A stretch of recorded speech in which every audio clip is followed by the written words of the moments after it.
This is New York's #1 news, Channel 7 Eyewitness News.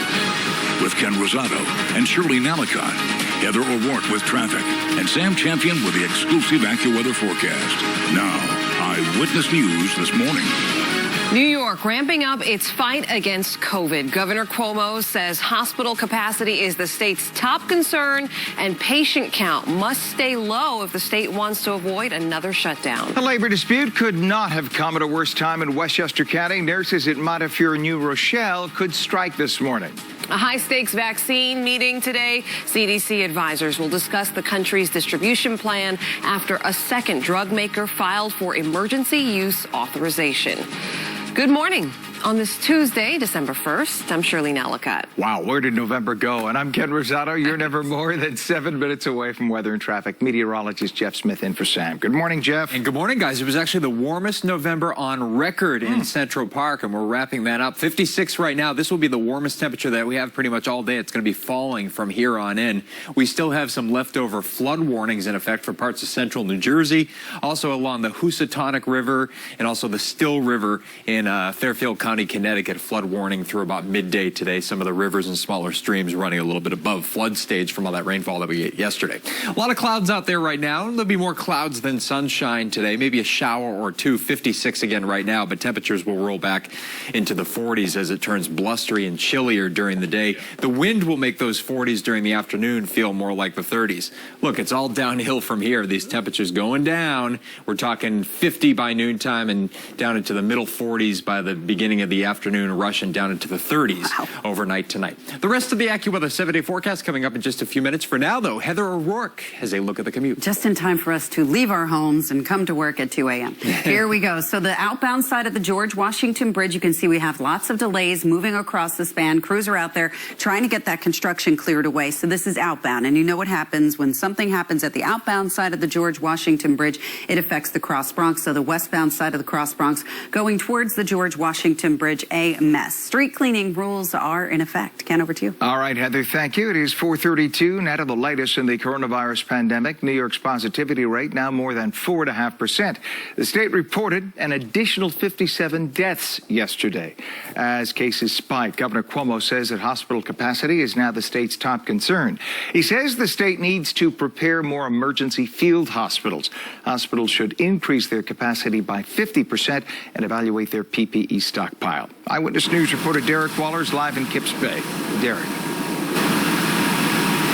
Ken, good morning. We are outside Bellevue Hospital. The statewide positivity rate is now 4.57%, but here in New York City, it is still below 3%. That's according to the state's numbers. Again, we're outside Bellevue. They were overwhelmed with COVID patients in the spring, and certainly they do not want to go back to that. And so now Governor Cuomo is outlining his winter plan in case of another surge. That includes managing hospital capacity, adding beds, identifying retired staff who can come back to work.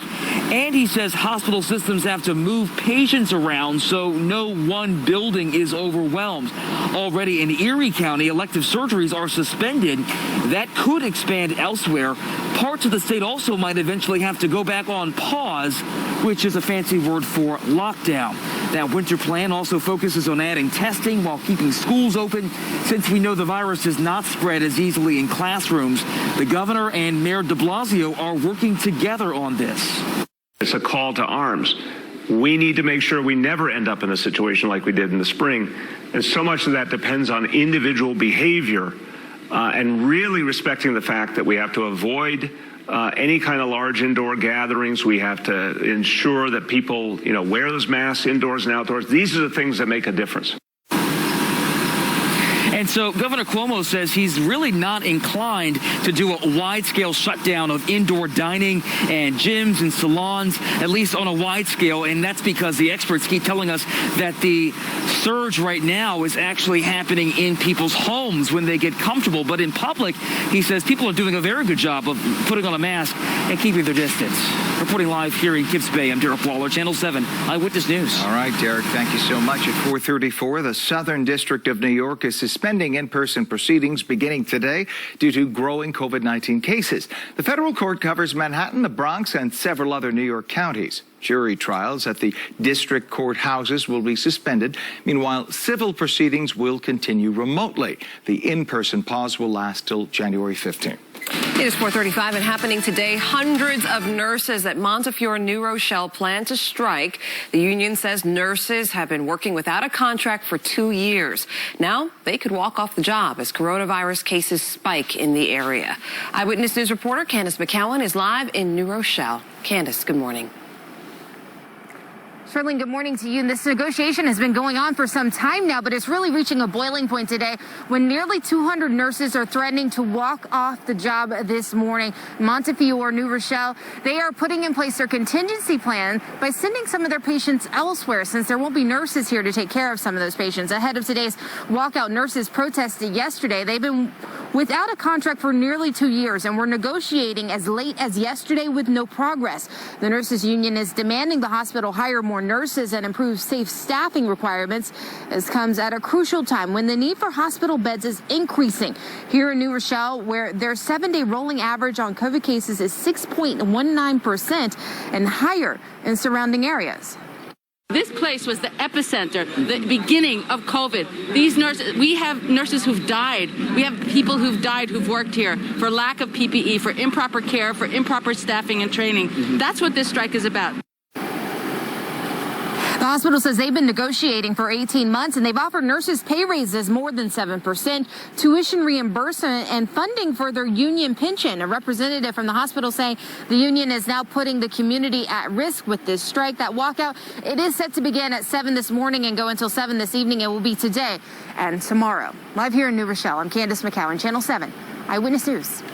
Candace, thank you. Today, a team of independent advisors to the CDC will meet to offer guidance on a plan to distribute the COVID-19 vaccine as vaccinations becomes closer to reality.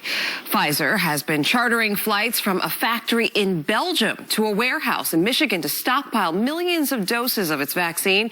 Moderna is also preparing for the next step, applying for emergency use authorization from the FDA. The agency will meet next week on Pfizer and Moderna the week after. It comes as cases nationwide continue to climb. You won't see a real end until the vaccine hits critical mass. And I would wager today you won't see that until late spring, early summer. Meanwhile, Dr. Scott Atlas, who was a major influence in the president's coronavirus task force, has resigned. He contradicted nearly every public health expert in pushing fringe theories on herd immunity. It is 4:37 in New Jersey. The state has suspended indoor youth sports and reduced the size of outdoor gatherings. All indoor youth and high school sports will be suspended starting Saturday morning. The ban will stay in effect until at least January 2nd. We are seeing outbreaks related to indoor sports, and this is a prudent, short-term step to slow the spread. Governor Murphy also announced that beginning December 7th, outdoor gatherings will be reduced from 150 way down to 25 people. Of course, it's going to be cold out there anyway. That does not impact outdoor dining, religious gatherings, and weddings. 4:38 and happening today, the MTA is going to host a virtual public hearing on its proposals for fare and toll policies. The newly unveiled plan includes the potential for a 2 or 4% fare hike. The MTA is also suggesting that if the base fare for a MetroCard does not increase, the price of 7 and 30-day passes would. On top of that, the agency is proposing increasing the green fee for new MetroCards above the current $1.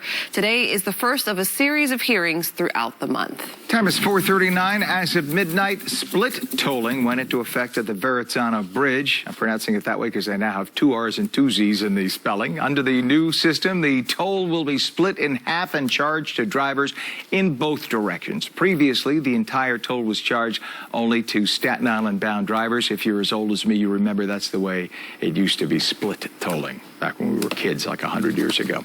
4:39 is the time. You're never more than 7 minutes away from weather and traffic. Here's meteorologist Jeff Smith in the AccuWeather forecast. And Ken, you know you're the only person in the tri-state area that's going to actually pronounce that Correct. Verrazzano, Yes. as opposed to Verrazzano.